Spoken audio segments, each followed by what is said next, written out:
ጡቷን የምትገልጥ በአደባባይ ጡት ገልጣ የምታሳይ ሴት ሰይጣን ያደረባት ናት።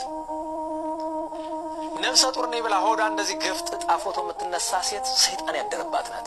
ምንም ሌላ መገለጫ ያስፈልገው ንስሐ ግቡ። በጣም ነውር ነው። እናቶቻችን ቅድስት ሐና አንድ ነው የሚላት ነፍሰ ጡር በሆነች ጊዜ ራሷን ሰወረች። ቅድስት ኤልሳቤጥንም ተመልከቱ በሉቃስ ወንጌል ምዕራፍ 1 ላይ ራሷን ሰወረች ይላል። ሴት ነፍሰ ጡር ስትሆን እዩኝ አይባልም። ትረገሚያለሽ፣ የተረገመ ልጅ ትወልጃለሽ። አንቺ መራራ ፍሬ ነሽ። የምትወልጂው ልጅ መራራ ፍሬ ነው የሚሆንብሽ። የጣፈጠ ፍሬ ለመውለድ ተደበቁ። መደበቅ ነው ነፍሰ ጡር ሲኮን። ከዚያ ስታጠቡ በአደባባይ አይደለም ልጅ ማጥፋት፣ ዞር ብሎ ሰው ካለም ልጅን እናቶቻችን በነጠላ ሸፈን አድርገው ነው የሚያጠቡ። ይሄ እኮ ከቅዱስ ፋኑኤል ነው የተማሩት። እመቤታችንም ጋርዶን የመገባት ከሰማይ ህብስት አውርዶ በክንፉ ጋርዶ ነው እኮ ቅዱስ ፋኑኤል የመገባት። ከዚያ በኋላ አለ ዘካርያስ የምግባ ነገር ከተያዘልንማ ከሰው ጋር ምን ያጋፋታል? ቤተ መቅደስ እናስገባታለን። ቤተ መቅደስ አስገባት። እንደዚህ ሆኖ ኢያቄም ሐና ተመለሱ። ከዚህ በኋላ የእመቤታችን ነገር ይናገሩታል። አባ ሕርያቆስን መልሰን እንጥራው። ቅዳሴ አባ ሕርያቆስ ላይ ኦድንጌል አኮ ይላል በተላህዮ ዘልህቂ ከመ አዋልደ ዕብራውያን። አሁን እንደ ዕብራውያን ሴቶች ማለቱ እመቤታችን በዕብራውያን ሴቶች መካከል ስላደገች ነው እንጂ እንዳጠቃላይ እንዳብዛኛው ሴት አኮ ዘልህቂ ከመ አዋልደ ዕብራውያን እንደ ዕብራውያን ሴቶች ልጆች ባለ ልማድ ያደግሽ አይደለሽም። ውበቷ በጣም የምትጨነቅ ሴት አንገተ ደንዳና ትባላለች። ህሊናዋን ትስታለች። እግዚአብሔር በተፈጥሮ ሁላችሁንም ውብ አድርጎ ፈጥሯል። በጣም አትጨነቁለት። ደጋግሜ ተናግሬያለሁ። ለውበቷ በጣም የምትጨነቅ ሰው በውበቷ ቀዳዳ ሰይጣን ገብቶ ማደሪያን የሚያረጋት። አሁን አስቢ፣ ስለ ቅንድብሽ አሁን ስንት ነገር በሚያሳስብበት አንዲት ሴት ቆማን ስለ ቅንድብ መቀኛ ይጨነቅ።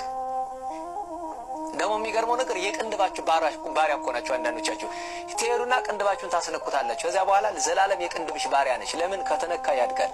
አያችሁት? የቅንድብ በቃ እንደዚህ እኮ ነው። ሲፈጠርም እንደዚህ ነው፣ ስንሞት እንደዚህ ነው። ረቂቅ እኮ ነው። አያችሁ? የቅንድብ ጸጉር እንደዚህ ሆኖ ነው የሚኖር። ከነካው ግን ችግር አለ። እግዚአብሔር የሰራውን አስተካክላለሁ ብለህ ከነካሽ ችግር አለ። ስለምን ስለ ቅንድብሽ ትጨነቅ? እዚህ ላይ ስላሉ እዚህ ላይ የሚገርመው ነገር የሆነ ነገር ትቀቡና ደግሞ ዱቄት ብን ታርጉበታለች። ዋ ፓውደር ነው የምትሉት፣ ያው ዱቄት ማለት አይደል? አስቡት። ምን ያደርግላችኋል? እዚህ ምናምን ትቀባላችሁ፣ ምን ያደርግላችኋል? ወንዱ ደግሞ ጺምህን ሙገፍ አድርገህ ባዶ ዝም ብሎ ሴት መምሰል ፈልገህ ነው። ምን ያደርግልሃል? ወንድነትን ሳትጠቀምበት ደግሞ ሴትነት ያምራል። አንዳንዴ እኮ ይገርመኛል። ከአንድ ከአሜሪካ እንደዚህ አብዛኞቻችሁ ከአረብ ሀገር ናቸው። አረብ ሀገር ያላችሁ ሴቶች አንድ ነገር ልምከራችሁ ልጆቼ፣ እንደው ስላስተማርኳችሁ ትንሽ ቀለም ስለነገርኳችሁ ልጅ እምላችሁ እንጂ እንግዲህ በእድሜ እናንተን መወልዱኝ አይደለም። ግን ልጆቼ ወይ እህቶቼ፣ በቃ እንደ እህቶቼ ይሻላል። አንዲት ምክር ልምከራችሁ። የወንድ አድናቆት አትስሙ። ወንድ መልክሽን አድንቆ ከነገርሽ ጋኔን አድሮበታል ማለት ነው። ለዚያ ነው እመቤታችን ወራዙ ስፉጣን አታላይ ጎልማሶች አለ። አልበሉባቸውም ብዙ ገንዘብ አናውቅም። ደግሞ አንዳንዶቻችሁ የማዳም ቅመም እያላችሁ ራሳችሁን ትጠራላችሁ አሉ። ወይ የማዳም ቅመም ናችሁ ሆኑ፣ ግን ይጎዳችኋል።